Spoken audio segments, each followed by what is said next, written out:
Bonjour à tous, aujourd'hui on parle de décomposition en produits de facteurs premiers. Alors ceci est une deuxième vidéo, il y en a une première qui a été tournée pour parler justement du même sujet mais sur un niveau plus simple, un niveau débutant. Donc le niveau débutant sur des nombres relativement petits s'adresse plutôt aux élèves de 5e. Le niveau avancé, qui va traiter lui, de la même chose, mais sur des nombres plus grands, s'adresse plutôt aux élèves de 4e, voire de 3e. Ceci dit, rien ne vous empêche d'aller voir les deux, que vous soyez en 5e, en 4e, en 3e, voire plus grand, si c'est un sujet sur lequel vous avez besoin encore un petit peu de rappel, n'hésitez pas du tout. Ok? Alors, on va parler de prérequis. La première chose, vous devez être capable de décomposer un nombre simple. Si ce n'est pas encore tout à fait au point, je vous invite à aller voir la deuxième vidéo sur le sujet. Okay. Ensuite, vous devez plutôt bien connaître tous ces critères de divisibilité. Comment est-ce que je sais qu'un nombre est dans la table de 2? C'est un nombre pair, il se termine par 0, 2, 4, 6, 8. Un nombre qui est dans la table de 3, je dois additionner tous les chiffres, je regarde si c'est dans la table de 3. Table de 5, il finit par 5 ou 0. Table de 10, il se finit par 0. Table de 9, j'additionne tout, bref. Tout ça, c'est des sujets que vous devez un petit peu maîtriser pour arriver à ce que ce soit relativement souple. C'est d'ailleurs là que c'est particulièrement utile, ces critères de divisibilité. Et dernier point, vous allez avoir besoin de la calculatrice, parce que les grands nombres qu'on va multiplier sans calculatrice, ce n'est même pas la peine d'y penser. Alors, on vous demande de décomposer le nombre 3276 en produits de facteurs premiers. 3276. Alors, je sais pas vous, mais on vous demande 3276 de le découper en une multiplication de deux nombres. Je sais pas, mais 3276, je ne connais pas une table qui va jusque-là, c'est pas possible. Alors, on va se débrouiller petit à petit. Okay, et pour ça, on va s'appuyer sur la liste des nombres premiers que vous voyez au-dessus. La première chose, on repère que 3276, c'est déjà un nombre qui est dans la table de 2. C'est un multiple de 2. Pourquoi? Parce que c'est un nombre pair qui se termine par 6, donc on sait que c'est 2 fois quelque chose. Mais 2 fois combien? Bah là, la calculatrice rentre en jeu. Donc on a 3276 divisé par 2. Okay. Elle nous renvoie 1638. Donc on se retrouve avec 2 fois 1638. Vous y êtes? Et là, on se repose la question. On a maintenant 1638. 1638, est-ce qu'il est encore dans la table de 2 par hasard? Ah oui, c'est encore un nombre pair. Donc on refait la même chose. On va prendre 1638 et on le divise par 2. 819. Donc je remplace 1638 par 2 fois 819. Et comme on l'a dit précédemment, on n'oublie pas de rajouter le 2 fois qui est devant. Ça va là, vous y êtes? C'est pas évident, mine de rien, parce qu'il faut jongler sur la calculatrice au fur et à mesure, c'est quand même franchement pas facile. Et on retravaille maintenant sur le 819.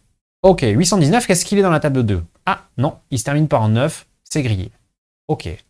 Ok, maintenant j'ai travaillé sur le 2, je vais maintenant peut-être réfléchir sur le 3. C'est le nombre premier suivant. Ok, 819, 8 plus 1, ça fait 9, 9, 9, 18. Ah, il est dans la table de 3. Donc je prends 819 et je le divise par 3. 819 divisé par 3. 273. Ok. Donc je remplace 819 par 3 fois 273. On c'est le principe maintenant. Et je retravaille sur ce 273. Table de 3, 7 et 3, 10 et 2, 12. Oui, c'est encore dans la table de 3, donc je redivise. 273 divisé par 3, 91. Et je remplace par 3 fois 91. Et on continue. Ça va, vous suivez là? Je vais un petit peu vite, mais normalement, vous devriez savoir faire. Sinon, vous prenez le temps de regarder la vidéo au fur et à mesure, vous prenez un papier et un crayon, vous mettez en pause si besoin, il n'y a pas de souci. Et on retravaille maintenant sur le 91.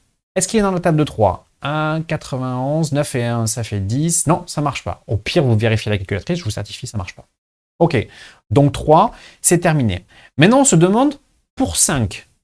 2, 3, 5. Vous suivez la liste au fur et à mesure qui descend là? Ok, 91, table de 5, même pas la peine d'y penser, il faut que ça se termine par 0 ou 5, c'est grillé. Ok, ben, suivant. Multiple de 7. Eh ben alors là, un critère qui me permet de savoir que c'est dans la table de 7, je sais pas vous, moi je le connais pas ou alors il est trop compliqué. 91 divisé par 7, bah, pas de problème. 91 divisé par 7. Ah, ça marche. 13. Donc je remplace 91 par 7 fois 13. Et on complète. Alors, 7 c'est bon, 13, ah 13 il est directement premier dans la liste. Banco, on s'arrête. Ok? Bon, c'est long hein. J'ai jamais dit que c'était facile. Mais avec l'aide de la calculatrice et en s'appuyant sur la liste des nombres premiers au fur et à mesure, Bon, normalement, ça se fait, hein. Je prends le nombre, je regarde si je peux le diviser par 2, puis par 2, puis par 2, puis par 3, puis par 3, puis par 4, etc., etc. Ok? Vous y êtes, c'est bon? Moi, j'ai quand même une question à vous poser. Pourquoi est-ce qu'on n'a pas cherché à diviser par 4?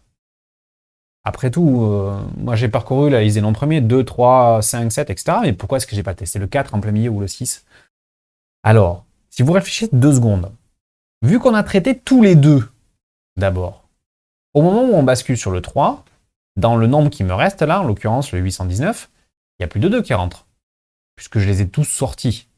Vous êtes? Du coup, le nombre là, il n'est pas dans la table de 2. Est-ce qu'il peut être dans la table de 4? Eh bien non. 4 étant un multiple de 2, tous les multiples de 4 sont obligatoirement dans la table de 2. Donc mon 819 là, il ne peut pas être dans la table de 4, c'est pas possible. Donc c'est pour ça qu'on ne traite que les nombres premiers du plus petit au plus grand. Comme ça permet d'éliminer tous les nombres entre les deux. Le 4, j'ai même pas besoin de le traiter. Le 6 non plus. Et ainsi de suite. On ne traite que les nombres premiers pour diviser. Vous y êtes? Alors, on termine par un exercice. Je vous en donne 4, de plus facile au plus compliqué. Vous allez essayer de me décomposer 48, 525, 2310 et 11760. Clairement, il y a du boulot. Donc là, votre boulot, c'est de prendre un papier, un crayon, et vous mettez la vidéo en pause. Et ben voilà, ça donne ça. Ok, alors clairement, le dernier, il est long. Clairement, il y a du boulot. Si vous êtes arrivé jusqu'au bout sans erreur, franchement, chapeau.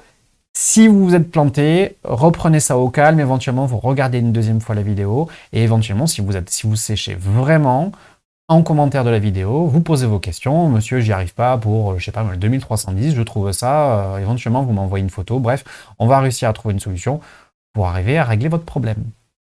Ok? Merci à tous et bonne journée.